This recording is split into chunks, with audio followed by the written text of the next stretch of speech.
This video is a part of a series where we cover everything to do with hiring of cleaners. If it's your first time here, you will want to check out the other videos in the series. We start with your ad, so advertising for cleaners to work with you. We also go over your reference checking, how to get them police checked and criminal record checked, and onboarding of cleaners. So there's a lot to cover. But today, let's talk about the interview questions. First things first, I don't actually call it an interview. I call it a chat. That's intentional. That's because I want them to feel comfortable and I want them to feel like we are just having a conversation. Second thing, I also make sure that the morning I place an ad on Indeed, by that afternoon, I've reviewed the majority of the applications that have already come through and rejected a lot of them. You're going to find a lot of people apply for cleaning jobs that have absolutely no cleaning experience. It's infuriating because you pay for the clicks that you get through Indeed, but it is just part of the process. You just have to do it. The last thing I want to mention there, and we went over this in the Indeed video where I cover how to post an ad on Indeed. My ad specifically speaks to the cleaner and what they're looking for. So the interview is also about what they're looking for. Obviously, we need to get a sense of who they are, what experience they have, but we also really want to find out what they're looking for. That's a very important part of our company culture. We're working with independent contractors. We are very flexible. We work with their schedules. So we need to set that up from the beginning through the interview process.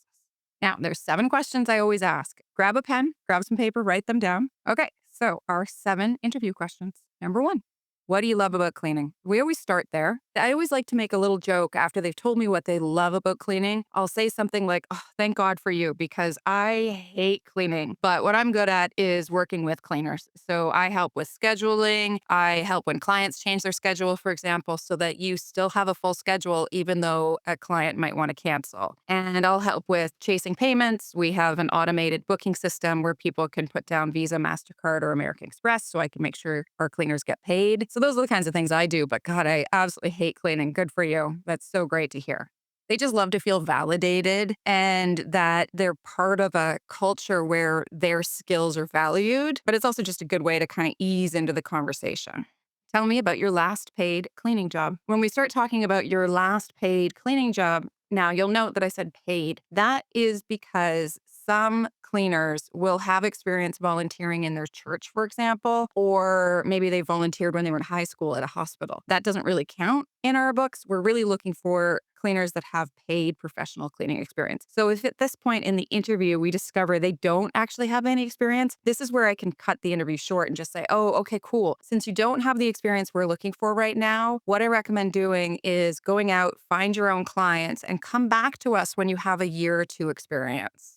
You could always try all the other cleaning companies in town. There are many that do offer training. Unfortunately, we're just not it. That's because we work with independent contractors. So we only work with cleaners that have a lot of experience, that know exactly what they're doing. They have their own car, they have their own cleaning supplies, and they have their own systems. So this is a great way to cut the interview short if you find, oh, this person somehow got through, but they don't have any experience. You could just move on. Be polite about it, but you can move on. But also, this is probing a little deeper into why did they leave their last job? Chances are they'll tell you right now, and it'll be something like, oh, I got pregnant, I had kids, or they only did post-construction cleans, and I prefer doing residential cleaning.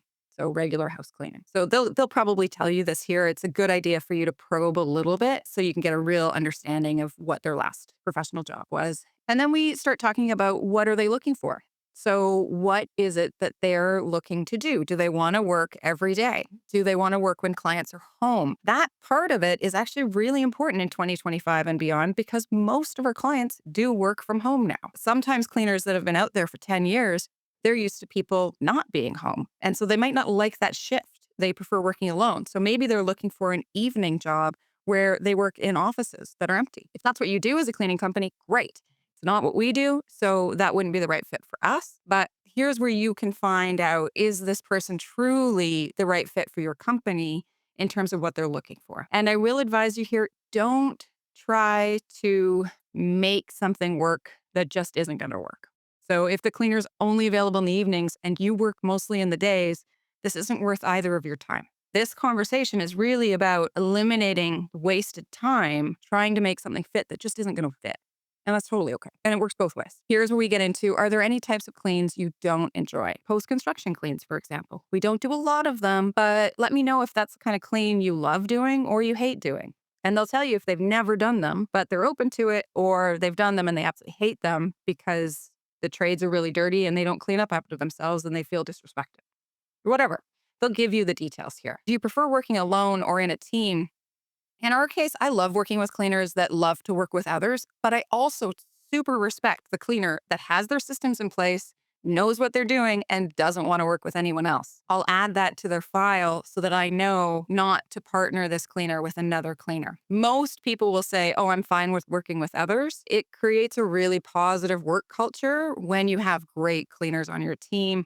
They make friends, they're very sociable, they're nice to each other, and they help each other out when another cleaner's in a jam. It's a great thing to have, but at the same time, also awesome to respect those cleaners that like working alone. What's your availability? Monday to Friday is typically when we work, but occasionally we might work weekends, especially when the end of the month falls on a weekend. So we have move in, move outs on the 31st of the month, for example. So it's good to have some cleaners that can work weekends, but not all are cleaners, and that's fine. Just gives you a good sense of whether or not they can work the majority of the time that your team works. And then finally, do you have any questions for me? This is important for any interview. I've never done an interview where they say no. Not once. They always have lots of questions. They're usually about things like pay, how often they get paid, what are the rates of pay. Sometimes they'll ask about things like gas. Do we cover the gas or do they? And they work with a cleaning partner. The biggest thing that I want to get across here is that the interview is not an opportunity to try to trip them up or make them feel uncomfortable or catch them in a lie. The interview is really an opportunity to have a super honest conversation, put them at ease, find the best people that you want to work with, but also for you to be the best person for them to want to work with. This is the big change in recruitment post-pandemic. And it's one of the things that I've noticed a lot of recruiters out there aren't paying enough attention to a cultural shift that has happened as a result of the pandemic. And this is worldwide. I was a recruiter myself for over 10 years. This is where I have my 10,000 hours of experience is in interviewing and hiring people outside of cleaning. Cleaning is new. But I can tell you the shift that happened as a result of the pandemic is massive. The way people feel about work is so different than it was pre-pandemic. So post-pandemic, people value values first. So the company's culture, the company's values, that really matters. A lot of people that are starting cleaning companies will complain that their cleaners are ghosting them. They post an ad, they never hear back from them. They don't show up for the interviews. If that's happening to you, I can almost guarantee what's happening is you're not reaching out to them fast enough.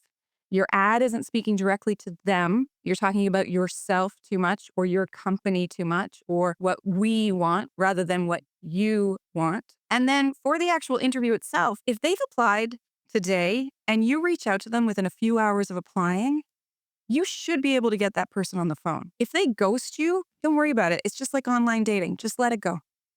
Thank you, next. Move on to the next one. If this helped you, please leave a comment below. Let us know. If I missed any questions that you always ask, please do put it below. I'm super curious about that. This is one of my favorite parts of what we do at Cleaning Company Blueprint is help you find the very best cleaners in your city, which will reduce your stress, help you earn more money, help the cleaners earn more money, and make sure that you have happier clients.